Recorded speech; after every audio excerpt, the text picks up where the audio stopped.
Fox. Wednesday, it'll be Canelo Alvarez and Triple G. And on Friday, we have actor Josh Duhamel. So be tuned in all week. Could we have seen the last of CP3 in Clip City? Chris Paul plans to meet with the Rockets and Nuggets. According to an LA Times report, CP3 has an early termination option and is expected to become a free agent this offseason. Paul isn't getting any younger, and he's never reached a conference final in his 12 NBA seasons. Stephen A., how far has his star fallen? It's dipped, but I'm not going to blame it on his skill set per se. What I'm going to do is share with you what NBA guys are telling me. They say, look at the progress that has been made by James Harden. Look at the progress that has been made by Russell Westbrook. Look at the progress that has been made by Steph Curry. And then ask yourself, where does Chris Paul lie in all of this? They point to his greatness, but they also highlight the fact that it's the same greatness that he came into the league with. He's been consistently who he is. He's been a stellar floor orchestrator, arguably the best in the business in terms of literally orchestrating an offense and running the show. But at the same time, he hasn't elevated his level of play the way those other guys are. And then they combine that with the fact that he's never even played in a conference finals, while all of them have done at least that much. Russell Westbrook went to an NBA finals. Steph Curry has been to 3. Now, obviously, Chris Paul hasn't had the teammates that those dudes have had, and maybe that's why he's thinking about it. But at the same time, he does need to pause and take a moment to really reflect on his career and recognize that people are looking at him as a great talent, but just a great talent, and they don't really have anything else to say about him other than that, and that's a problem. Well, his rookie year, he has shot 28% from 3. This last year, he shot 41% from 3. I don't know what people are talking about. If anything, one of the reasons Chris Paul can't improve much is because he's practically perfect. I mean, given his size and his speed, he doesn't have incredible speed and he's short. I don't know how much better one can play basketball. Look, he dribbles a little too much and stuff like that, but he was a complete product pretty early on. And is kind of a miniature LeBron James in a way. I mean, the guy is just amazing. That said, his star has fallen, but I think it's because there's a sense that teams on which he is the point guard are joyless. They don't seem to be more than the sum of their parts. For all what my former broadcast partner Marcellus Wiley calls the championship cologne that seemed to be all over Chris Paul. He just smelled like a champion. In fact, he's had very limited success in the playoffs. And so without that kind of extra credit, and with the kind of sense that maybe he's making the whole less than the sum of its parts, his star has fallen. But in terms of the argument that he hasn't improved, boy, I don't know how much more he can improve in terms of his skills. He's pretty near perfect. I think he's super. He's pretty near perfect. He's big time. But that's what they're saying about him, and they're also holding him accountable for the deficiencies that a Blake Griffin or somebody else might have. Whether it's true or not is irrelevant. That's how he's being looked upon. They know his greatness, but at the same time, they get tired of hearing about it because he's never even in the conference finals, let alone an NBA finals. And they're like, why? You got to make the unit better than the sum of its parts. He has not done that. Good stuff, gentlemen. As always, plenty more to come here on First Take. Keep it locked. So to recap, Dan Le Batard came out and said you're a sucker, essentially, if you buy this fight. And your point was that, yes, it's spectacle, but that shouldn't deter us from buying it. So, Max, want to get your thoughts on Dan and Will's response. Well, they're both right. And Stephen A., before you roll your eyes, that's a false dichotomy. The idea that either you're a sucker or you want entertainment. Sorry, suckers also want entertainment, and so do other kinds of people. This is entertainment, and so I agree. It's spectacle. People are interested, and let me tell you why. Because as I mentioned yesterday in greater detail, people are interested in fighting. It is literal. It's not metaphorical. It's literal. One person wins, the other loses. It's the literal imposition of will physically on the other person. And we sell sports, and people understand the world through stories, through narrative. And in order to tell an interesting story, you need interesting characters. You need to be emotionally invested in them. You need to know what's at stake for them. The problem is in combat sports, the two most famous, the two crossover stars, the two characters who people know don't participate in the same sport. They know Floyd Mayweather in boxing. They know Conor McGregor in mixed martial arts. Fortunately, they happen to be around the same size. And so they're fighting each other. And as I've mentioned, you can't kind of split the difference between the octagon and the squared circle, the ring. There's no hexagon for them to fight in.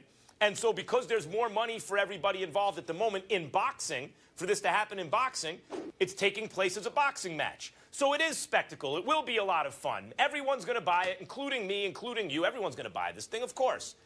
But, so that's the spectacle component. The sucker comes in here. You actually think Conor has a chance to win?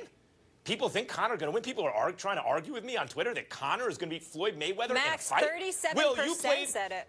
It's crazy. It's unbelievable. Those are the suckers. So if you come expecting a competitive sporting event where one guy actually might win, Conor McGregor, then you're a sucker. If you come expecting spectacle and essentially a boxing exhibition from Floyd, you know what you're getting into. There's overlap in these sports, but they're not the same thing. Will, you played water polo. Do you think you could beat a guy who swam at your level in college but was who raced in college? Have you once in our relationship noticed any humility in my game? Do you think I'd actually say someone could beat me? Yeah, well, you know what I mean. No, I saw you yesterday make this analogy. I watch the show when I'm not around. I get your point. Right, and right, you would get whooped just like you just got whooped. Just the same way. Yeah. Stephen A. Well, you lost me because you brought up a hexagon and then the water polo, and I don't know what the hell you're talking about. Here's the deal, okay? There is no sucker in all of this. Do you know why? Because it's not about whether you believe Conor or Floyd is going to win. It's about wanting to see it. Because they talk so much smack, somebody is likely going to fall, and you just want to watch it. Thank you. I mean, a lot of times you might very, very well know the outcome. You still want to see it. Dan Le Batard, my buddy, my brother, the bottom line is he's wrong because he's assuming that there are an abundance of people out there outside of Ireland and outside of the UFC. He believes that there are an abundance of other people elsewhere who legitimately believe that Conor McGregor is going to win this fight. And they don't exist. Not outside of Ireland and the UFC. They don't exist. And any MMA sport, they don't exist. They know. But anybody that knows boxing knows better than to think Conor McGregor is going to win. But you still want to see it. You still want to see what's going to happen. It's intrigue. It's just, you know, you're just wondering. You're curious as to what it's going to look like, how it's going to be. Is Conor going to come in there talking smack? Is he going to sit up there standing like the world is his and Floyd Mayweather is just living in it? Is Floyd going to take it, or is Floyd going to come at him? Is he going to try to school him and give him a boxing lesson, or is he going to try to knock him out? You know Conor's going to stalk him. How quick will he fall? Stuff like that. That doesn't mean that you think that the outcome is going to be any differently than the rest of us, but you still want to see it, just like you want to see the car accident. This is the same Dan Le Batard that's so quick to say, people want to see the car. I mean, you think you guys are cerebral. Sit down for 5 minutes with Dan Le Batard. I mean, my Lord. I mean, it's just on another level. And this guy will sit there and he'll be quick to tell you how, hey, look, people want to see the car crash. They want to see it. They know it's coming. They're just waiting for it. Well, this is the quintessential car crash coming your way. You just want to see it. That doesn't make them suckers. That means that's just what they want. Right. What's the problem? The idea that we're suckers by wanting to see this is that we're getting hoodwinked, right? We're getting fooled into something. That's what right. Dan Le Batard meant. We're getting hoodwinked, right. Bamboozled, led astray, run amok. That's what he meant. But by the way, I think also, okay, everyone admits, from Max Kellerman to Dan Le Batard, that there's some small, slight percentage of a chance that we're going to call the puncher's chance, right? Max, you can put 1%. A number on it. No. 1%. 1%, no, 0.5%. No, Conor McGregor has no chance at all. So 0%. He said Max. 0% chance. Will, he said 0. He said 0. I said 1%. Well, you're right, because I always give a puncher 1%. There's nothing is at a 0% chance. Nothing. Yeah, there's no absolute. There's no such thing as a 0% chance. And here's what's on the line, by the way, Max. It's statements like your own. You know, what's on the line here, number one, is, first of all, Floyd Mayweather's claim to greatest of all time. If that 1% or 0.5% chance exists, that's what the potential risk is to it. It's your, Max, it's your bold proclamation and all those that preceded it. And more important than that, it's the sport of boxing. The sport of boxing is on the line here because if that 0.5% chance, maybe it's a 0.01% chance, whatever it is, if it comes true, the idea that a man could walk in from, as you said, an entirely different sport, completely unqualified to do this. Terrible for boxing. What's that? Terrible for boxing if that happens. Perhaps there's tremendous downside. Perhaps an ending punch for the entire sport. Well, that no, big a deal. people have been predicting the demise of boxing, the permanent demise forever, and that's never going to happen. It'll always be around. But yes, boxing would take a literal Mayweather would take the literal shot, and boxing would take the metaphorical one. I mean, it would be disastrous for boxing if that were to happen. Pretty big stakes. And you're right. Nothing is 0% because the universe is fundamentally probabilistic. There is a chance that all the oxygen molecules in each one of the studio rooms in which we are now sitting wind up in the waste paper basket. That's quantum physics. There's a chance that happens. It's 1 in a trillion to the trillionth to the trillionth power, but there's a chance. And that's similar to Conor McGregor's chance to beat Floyd Mayweather. So if we all simultaneously start suffocating because of a random event like that, you'll get the idea of that could happen too. We are actually. I'm glad we cleared that up. So we all agree, including Max, there's a 1% chance now at this point.